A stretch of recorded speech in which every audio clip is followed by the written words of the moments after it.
नमस्कार दोस्तों, मैं हूं भुवन चंद्र जोशी और आज बात करूंगा दिल्ली की। दिल्ली के जंतर मंतर में जिस तरह से कॉकरोच पार्टी का प्रदर्शन हो रहा है, जिससे कई हजारों की संख्या में लोग तो आ रहे हैं, लेकिन उसका क्या निष्कर्ष निकला? कुछ भी नहीं। उसका क्या बेनिफिट हुआ? क्योंकि इतने लोग हैरान परेशान हो रहे हैं वहां पर। यह वक्त नहीं है अब ये धरना प्रदर्शन का वक्त नहीं है। आप जब स्टार्टिंग में जब 5 साल जब सरकार के खत्म होते हैं, उस वक्त सरकारें अपना प्रचार करती है और अपना लोक लुभावन वाले जो आपको दिए जाते हैं ना, ये मेन्यू कि हम इसमें ये करेंगे वो करेंगे, इस पर आप मत जाइए।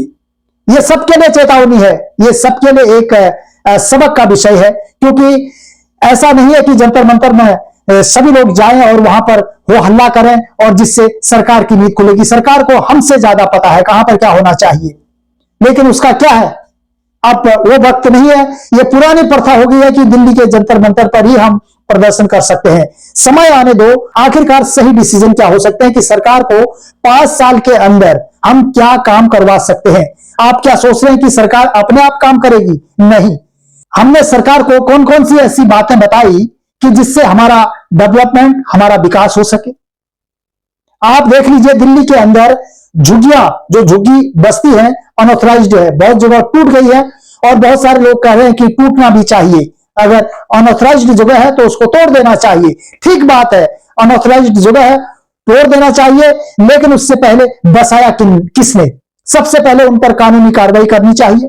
जिन लोगों ने, जिन विधायकों ने, जिन पुलिस वालों ने और जिस सरकार ने उनको वहां पर रहने की शरण दी, अगर वो अनऑथराइज्ड जगह थी, सरकार की जगह थी, तो पहले ही उस पर एक्शन क्यों नहीं लिया गया? खैर कोई बात नहीं, एक्शन आपने चुनाव की वजह से, चुनाव में अपनी वोट बैंक की वजह से आपने किया, वोट बैंक में आपको वोट मिल गई, लेकिन उसके बाद जब सरकार अब उनको तोड़ रही है तो परमानेंटली उसको तोड़ा जाना चाहिए। हमेशा के लिए स्थायी रूप से उसको तोड़ देना चाहिए अगर वो अनऑथराइज्ड जगह है, लेकिन ऐसा नहीं हो रहा है। दिल्ली के कई हिस्सों में एक तरफ दाएं हाथ से तोड़ाई हो रही है तो बाएं हाथ से 10 से 15 दिन के अंदर वहां पर फिर से झुग्गियां या घर बन जा रहे हैं। बहुत सारे ऐसे उदाहरण हैं, बहुत सारे लोग कह रहे हैं कि ऐसा हो रहा है।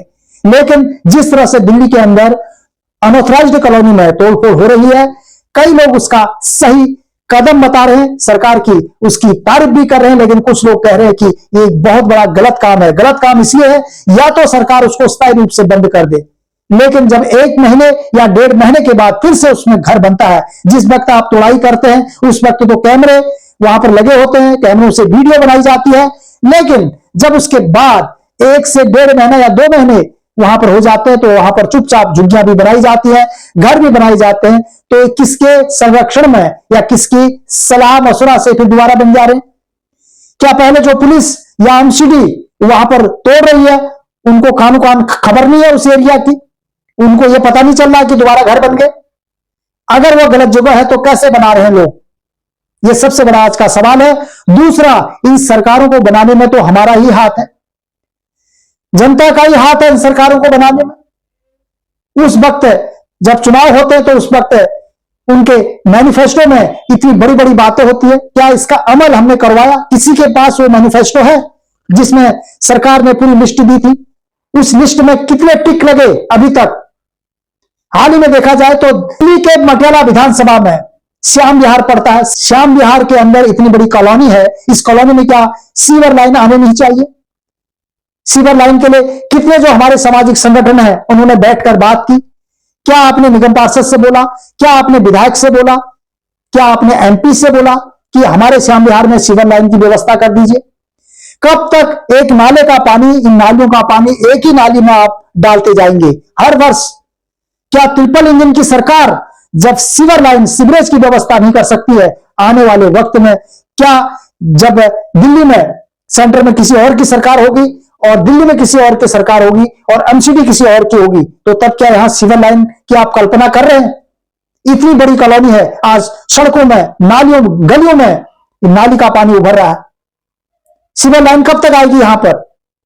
क्या आपने पूछा सामाजिक संगठनों ने? क्या इन विधायकों से, इन एमपीओ से या इन निगम पार्षदों से आपने बातचीत की?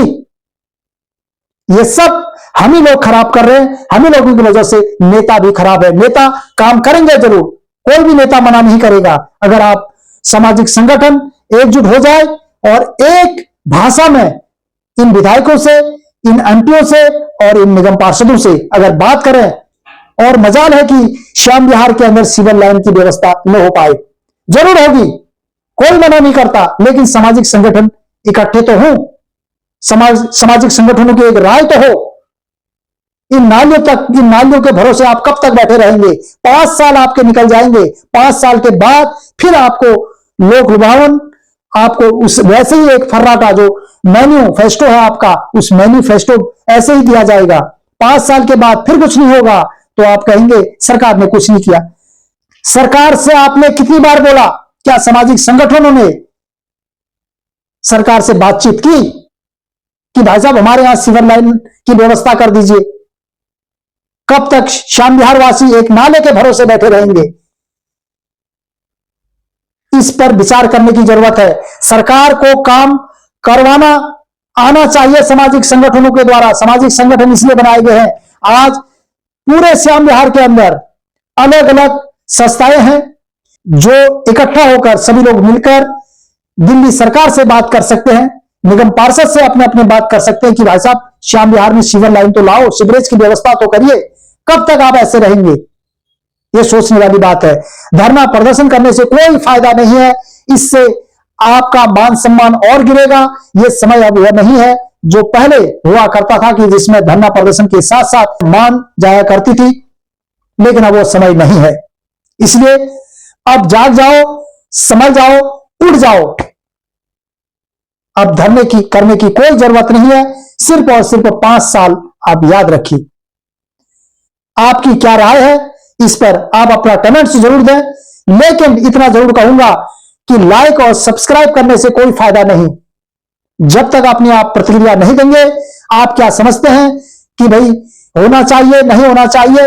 और दूसरी महत्वपूर्ण बात, जो केजरीवाल के पहली पंचवर्षीय योजना थी, यानी कि 5 साल जो केजरीवाल ने पहले मुख्यमंत्री के रूप में किया था, उस 5 साल का कार्यकाल और भारतीय जनता पार्टी का 1 साल से अधिक का कार्यकाल में कितना फर्क आपको नजर आता है, इसके बारे में भी आप जरूर बताएं।